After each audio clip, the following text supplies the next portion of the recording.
It's a new day, a fresh anointing. It's flowing our way. It's a season of power. Come on now, Jesus. Prosperity. It's a new season coming to me. It's a new season. It's a new day. A fresh anointing. It's flowing my way. It's a season of power. It's prosperity. It's a new season coming to me. It's a new season. Oh, yes. It's a new season. It's a new day. A fresh anointing. It's going my way. It's the season of power. Hey, It's hey, hey, boy. It's a new season coming to me. It's a new season coming to me. Amen. Amen. Good morning. I want to personally honor to God, who's the head of my life. I would like to thank God for sending His Son down, covering us daily.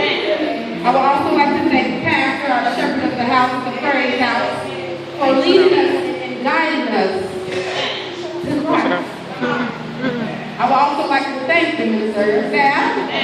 More of us. So if you come visit, you will see everybody else. The choir, I would like to also thank them, for I'm also a member of the praise house recording choir. Amen.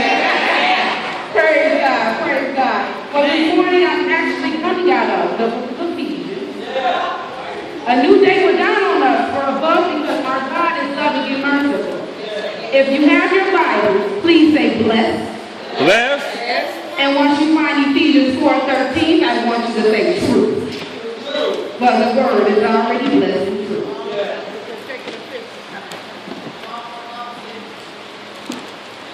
Here we all come into unity of faith and of the knowledge of the Son of God, and to a perfect man, unto the measure of the stature of the fullness of Christ. Amen? Amen. Now we have to implant that. We have to implant that scripture into our souls, because unity within the church is awesome. And we have to thank Christ for being our chief cornerstone. Amen? Amen. It is important we, the church, teach, sing, and preach the gospel to the saved and unsaved souls. Why? Because it affects what we sing, how we preach, and what we teach, and how we relate to those that are inside the church and outside the church as well. For we have no church without the gospel, and no gospel without Christ. 2 Corinthians 5:17. If you don't mind, I'm going to go through a few scriptures. So just write everything down if you can. It ministers to us, therefore, if anyone is in Christ, he is a new creation. The old has gone and the new has come. Come on. We accepted Christ as our Lord and personal Savior. We were reborn. Sins were washed away. And with a new season to look forward to. Amen. Praise God. Amen. We as Christians have to respect the covenant of the Lord. For Psalm 72:20 reads, have respect to the covenant, for the dark places of earth are full of habitation.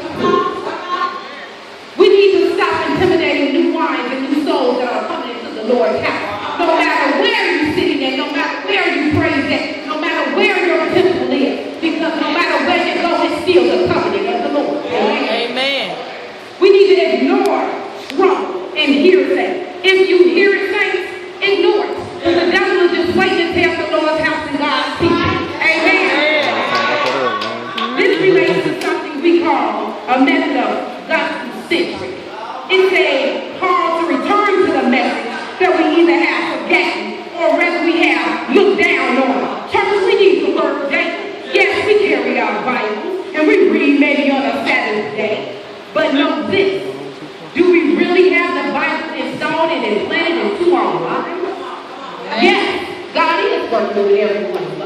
but are we working with God? Are you truly living or are you really existing? There's a difference. I'm going to need you to know the difference. Come on now. When you're living, God gives you eternal life. Yeah, when yeah, you're yeah. existing, you're like more of a dinosaur. You're deceased. Right. Really, we need to know ourselves, and the truth may hurt us. But prayer fixes and changes so much in our lives. Right. We see this constantly stressed over the worldly things, our bills, our cars, our kids and food and household needs, how we own this man and that company, but forget the most important thing in our daily lives, the Trinity. Our Father, the Son, and the Holy Spirit. Amen. Amen. Scripture reads, thus saith the Lord. We must work the works of him who sent me while it is day. Night is coming, for no man can work. As long as I am in the world, I am the light of the world. Amen. Amen. We need to stop and stop stressing about the things that we can't change. What God can handle and will handle, leave it in his hands. For God is mighty and powerful, and there is power in the name of Jesus. We have to believe in our hearts that there is a word for us in the scripture that can relate to each and every one of us. Amen? Amen. Spirit, I love you, Holy Spirit. We need to stop complaining about our storms and steady calling God our captain. That's not right. If we know the Lord can do it, will do, then let him do it. Prayer is everything. The song says, prayer will fix it every time. We tend to sometimes get comfortable with only praising God for what we got and what we get. For what we need to do is praise him no matter what the situation is. You've been through thick and thin, well stop and reevaluate your situation and praise him for your new season and your new day. If you're anointed and not appointed, then you wait on the Lord's answer.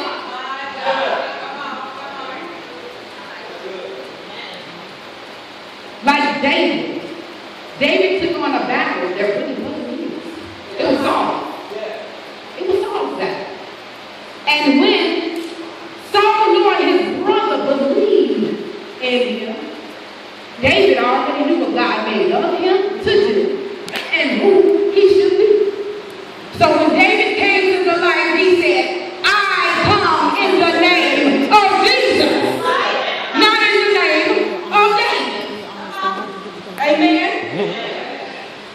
It touches me to just know that at the age of 15, now he was appointed king at 30, but he was already appointed and anointed at 15. Amen.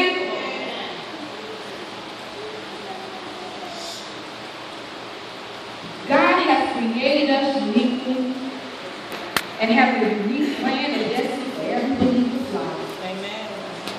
Ephesians 4:3. I'm really coming out of Ephesians today, but that's actually really good. Ephesians 4:3. And are you to keep the unity of the Spirit in the bond of peace? If we place our unique creations together, imagine the power of the unity within the praise. You feel the presence of the Lord, allow it in, and let the Lord take over and use you. We must not allow our past traditions or current comfort zone to prevent us from moving in on the new things God has prepared for us. All right.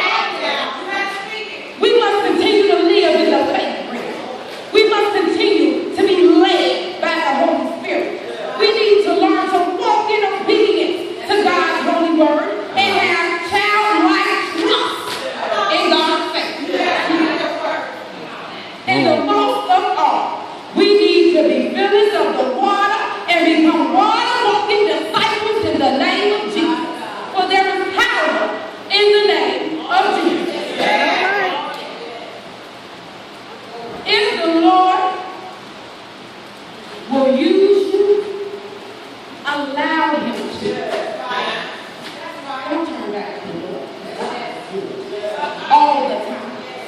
and all the time.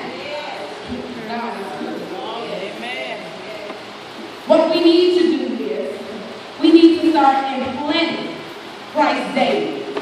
No matter your age, for Christ called many like Samuel and David as a young child. Teach our youth unity and guide them to Christ Jesus. We need to install the power of the gospel into their minds. Let not their hearts be troubled, for God is with them every step of the way. We need to also teach them the blessings of giving. We need to teach them the blessings in unconditional love. We need to teach them the meaning of healing and the meaning of prayer when it comes to serving the Lord. We also need to teach them how to obey inside and out of the covenant.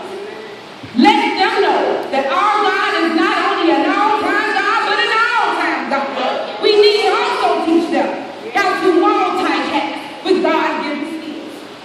We also need to show them cleanliness for its next to godliness. Amen. We need to inspire our youth today. Let's get our community back, for the devil is coming to steal, kill, and destroy our youth today. So today, I rebuke you homicide. I rebuke you suicide. I rebuke every hindering spirit that comes your way. And as I rebuke it, just know we all are ministers in one way or another. You can too. Let the Lord use you. Stop thinking that the enemy is always in control. We need to stop giving him credit. You're steady giving the enemy credit, and he's steady just creeping on in your soul. And then you're walking around looking like a zombie, wondering why God ain't doing nothing for you. Because you're not trying to do nothing for the Lord. I'm just saying, there's only one common witness. And trust me, in order to have a testimony, you gotta have a test. Amen? What we need to continue to do is say, Lord, Father, I owe you for salvation and prosperity. Lord, I owe you for your redemption. Father, I owe you for bringing me out of those major and minor surgeries, Heavenly Father. I owe you for sending your son down off that cross and bled over Calvary. Oh, Father, I owe you for the blood of Jesus that covers me every day that I walk in the shadow of death. But I know no weapon formed against me shall prosper. And I know that my God is an awesome God. And nothing can snatch me away from Jesus' hand, your God. That's scripture. Not me. We need to tell our God how much we owe him for allowing us to see our growth. Lord, thank you for that spirit that you keep sitting down on the praise house. You see, many things going to get apart. You see why? See how the Lord is blessing that person like I said? He's using it. He's using it. And as I pulled up and see it, I said, oh Lord. My cousin said,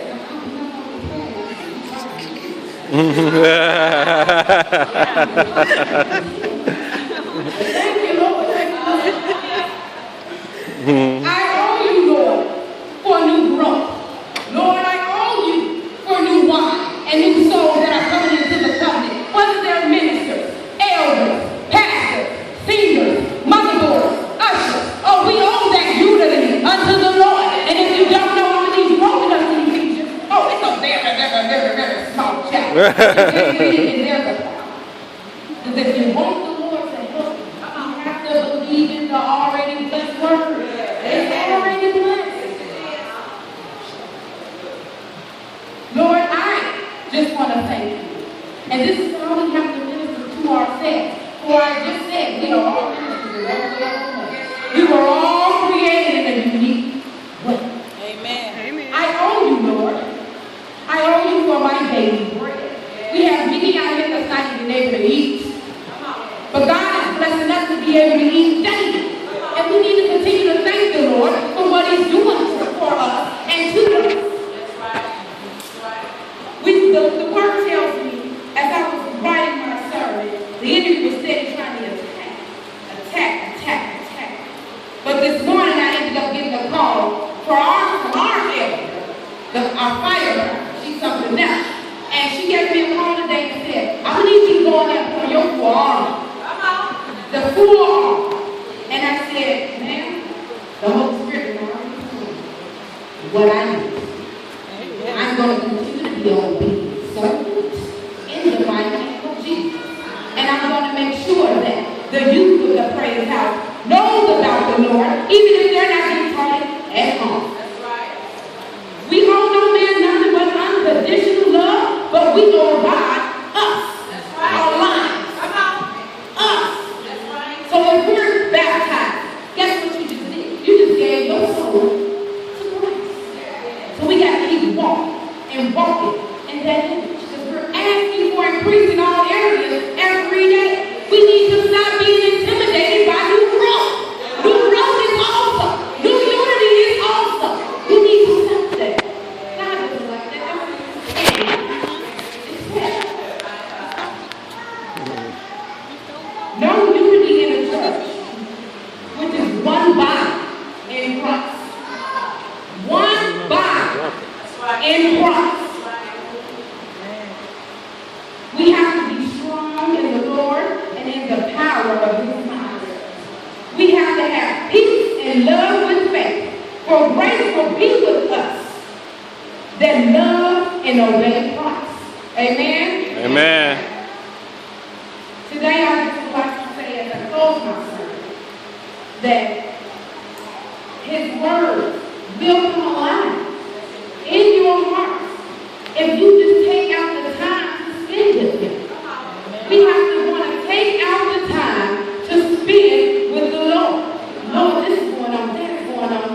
Praise Him no matter what the situation is. Amen. As I end, I would like to also say, I have a god sister, and I don't know what you want me to call her name, but she motivated me. And she said, the only thing is, I was able to take her to church was my family. I had not resisted. I couldn't put her in the bed, and I knew tears were flowing. That showed me not only growth in her, it showed me she had some type of unconditional love for Christ. And that touched me as a youth minister here at the Lord. And I just want to thank her so much for all the encouraging support that she has put in me. And I love her, and she knows that. May God bless you